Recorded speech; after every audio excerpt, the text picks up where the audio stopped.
Hello and welcome to another episode of CryptoTime. My name's James Coughlan and I'm joined with my usual co-host, Antonio Shillingford. How are you today, my friend? I'm doing rather fine. How about yourself? Yeah, I'm good. As always, looking forward to kicking into two prominent subjects that have been cropping up in the news and media over the last couple of weeks or so. And one of them that I'm going to be digging into is going to be around nChain and their patent fortress that they are currently creating.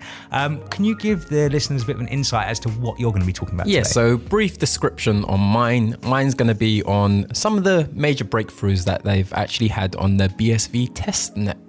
Cool. It's going to be a good subject to go into. I know that scaling is a huge debate in the cryptocurrency world. So let's kick in without further ado to these subjects. Right. So as I said, we're going to start with nChain and what's been happening with Craig Wright in relation to them gaining a new patent. This one is a massive one because this one actually relates to smart contracts. Now, as we know, there are many projects that compete on the kind of smart contract capacity basis, which are going to be very nervous about this fact, but we'll go on to that in a moment. So let's have a look at the facts of what's come out so far in relation to this matter and how it's all been playing out.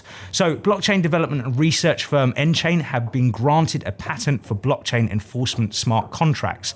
The name of this patent is Registry and Automated Management Method for Blockchain Enforced Smart Contracts, according to nChain. The patent specifically is freely available on Google Patents and consists of around 60 pages. So a nice in-depth read for you guys out there. It certainly is quite a cool read too, because it does show capacities in which the actual smart contracts can be used, which is always nice to see because I like seeing real use cases out there. Yeah, I completely agree. I don't think that 60-page document is going to be the most exciting thing to read on the planet. It wasn't actually, no. I did fall asleep twice, but it was all right.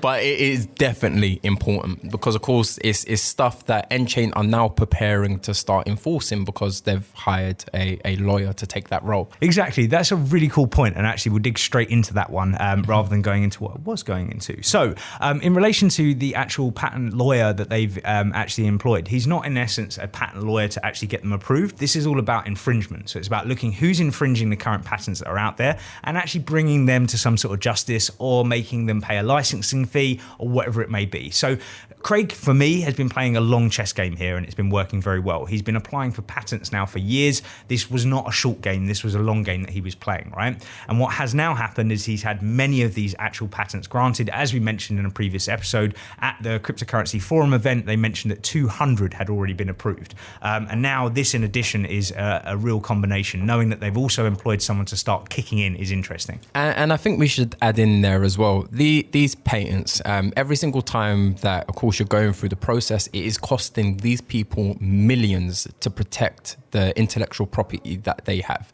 So if it's worth spending all of that money, it's going to be for a correct cause.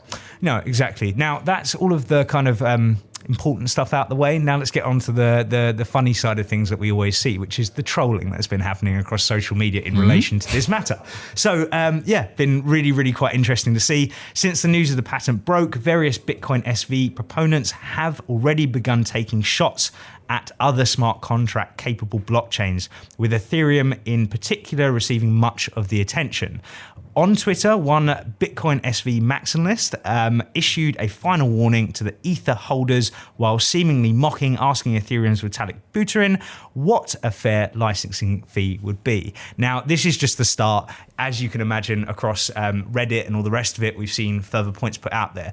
One thing that has come up, which has got a bit of validity behind it, is all about whether they'll actually be able to use this patent and whether it will actually be enforceable. Now, what individuals out there are saying across different social media sites at the moment is because, in essence, they believe Craig wasn't the actual inventor of it and it was already operating on other projects before the patent was actually approved, they have some sort of right to claim to this. Now, that is going to be an interesting one, and we will keep you up to date as to exactly what does happen with that, because it really does go many different directions at this point. There are obviously going to be people fighting back, but my point being here is that nChain have really, really mapped this out properly. This is a long chess game for them, and I do feel like they have actually got this spot on. I can't see that that's going to be an issue for them, but again, only time will tell. So I think that nicely covers exactly what's been happening with nChain and the patents that are out there, and exactly how we're going to move on to your subject now. Yes. So the Bitcoin SV testnet. Yep. They recently mined 2.7 million transactions in a single block. And serious amount of transactions. Huge amount of transactions. And that's what we need. We need a huge amount. Exactly. And there was a statement that came out that was from Satoshi Nakamoto. Now, he noted at the time in 2008 that Visa could handle 100 million transactions per day. Now, for us to cater to just people transferring money, you need to be able to transact on that exact same capacity. No, I completely agree. And I think it's also interesting to touch on what you said before we came into this chat, which was about how that's not where it stops. So I think that's a good point to add on to this. Yeah, it's definitely not where it stops. And this is why scaling has been such a huge debate throughout this ecosystem. Because in the early days, so I'm talking about kind of like 2016, 2017, not actually that long ago, there was the huge debate on how do we actually advance forward and really, really scale. A lot of solutions came, well, so-called solutions came out. Such as Lightning Network and things like that. Yeah, such as things like that. Yeah. That just literally don't work and haven't worked since they said they were going to launch it and still doesn't work to this day. But I'm going to stop sending shots there and get back onto my news. Cool. But yeah, so he noted that Visa could handle 100 million transactions per day. Now, this is now talking about BSV. At either 2.7 million transactions per block or more realistically, 1 million transactions every single 10 minutes, the BSV network could easily surpass Visa's capability whilst maintaining low fees for users and incentives for miners through transaction fees. That's great news to hear. 100%. And this next part is also massively important, and I'll tell you exactly why. Now, looking at the block, the 2.7 million transactions would have created 5.4 BSV worth of fees, and the block took just under 30 minutes to fill. Now, of course, this is on the testnet, so these transactions are not genuine. It's literally just them just pumping stuff in and just seeing what it can actually handle. But that is the BSV that is expected to be generated on a block of that capacity. Nice. Now, the size of the actual block was only 528 megabytes. So, of course, with the capacity at the moment of 2 gigabytes, it just shows you that there's a lot more headroom, but we never really want to enter that headroom. We want to leave it as headroom. Yeah, exactly. Hence the Genesis upgrade that happens February the 4th, which completely removes all block limitations, and it then turns to miner's choice. Yeah. I think also, just before you go into the next point, if you are interested in the way that Bitcoin is going to work going forward and what's been happening, there's a fantastic podcast that has just come out in relation to that with David A from Bitstocks and also Daniel Connolly, who's very, very interesting, one of the lead developers over at nChain, who will also help you push down that path in terms of understanding. So I think that's a good point to add there. Yeah, and I think that was the perfect place to really plug that as well, because that's just handling the money element on us just doing transactions. So us getting to the point of where Visa is and MasterCard are. Now we are getting to the stages where we're surpassing that, and we need to, because there's going to be different types of transactions. It's not just us. It's not just me sending you money, for example.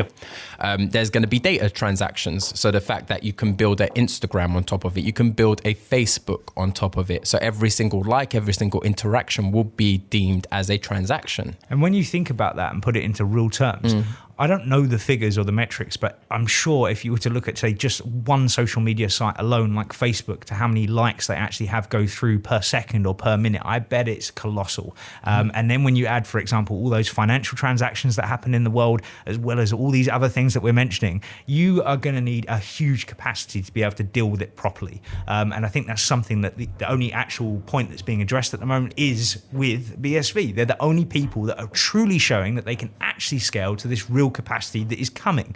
And if other blockchains think that real world businesses are going to want to build on top of their chains, knowing that there is no headroom, knowing that there is no further capacity and no planned further capacity, that to me is just madness. Complete and madness. also they might change the foundations. Yeah, exactly. So we don't know, do we? And that's the point. And those foundations go from being already rocky to then being quicksand, which is totally pointless for these other blockchains that are out there. No. So look, we want to see competition come out. We want to see other blockchains compete with this. But at the moment, for me, BSV is just blasted away. absolutely blasted. 100%. And that is why it's so important that they had the approach of locking down the protocol. So of course you give confidence to these companies to come in, invest money on building structures on top of their infrastructure.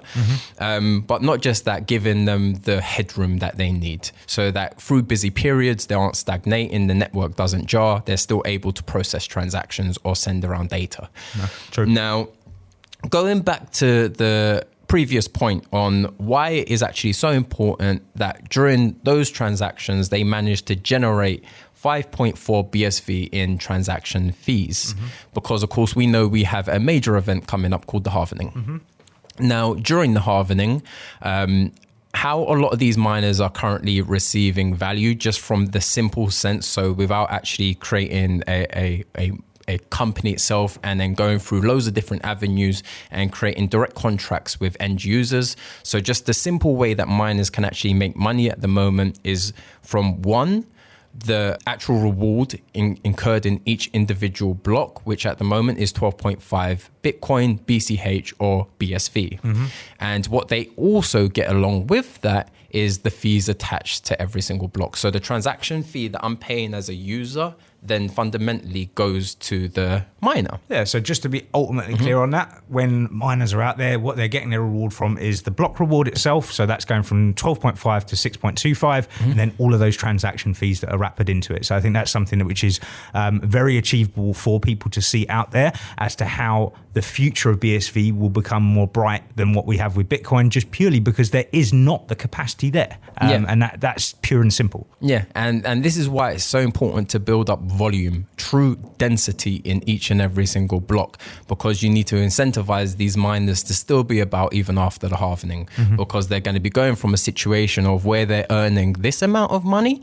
The halvening happens, which means their reward drops in half, so it now drops to there, meaning that the miners are less profitable, meaning that they could potentially go out of business. So they need to make up the space elsewhere, and it needs to be through sheer transaction volumes, which have fees attached to it. And of course, you still need to be in the sweet spot of where you're incentivizing these users to even do transactions in the first place. Then it quite simply outweighs the scale. Yeah, and I think what you'll tend to find in this kind of scenario is where miners are going to look elsewhere for different jurisdictions where they can get cheaper energy or free energy to some sort of capacity. But that only goes so far. It doesn't go all the way down the road. Yeah. And what the problem that we have there is that when, for example, another halvening happens, it's going to be even worse for these people. So people have to realize that miners have to get more efficient than what they are now. We have to come up with a solution. I know we've got some cool things that are upcoming here at Bitstocks, which we can't talk about at the moment. But yeah, there are some advancements being made, but it's a strange one out there at the moment. Yeah, I completely agree. And it's just going to be very, very interesting to see how the halvening happens. I personally think it's just going to be a huge bloodbath,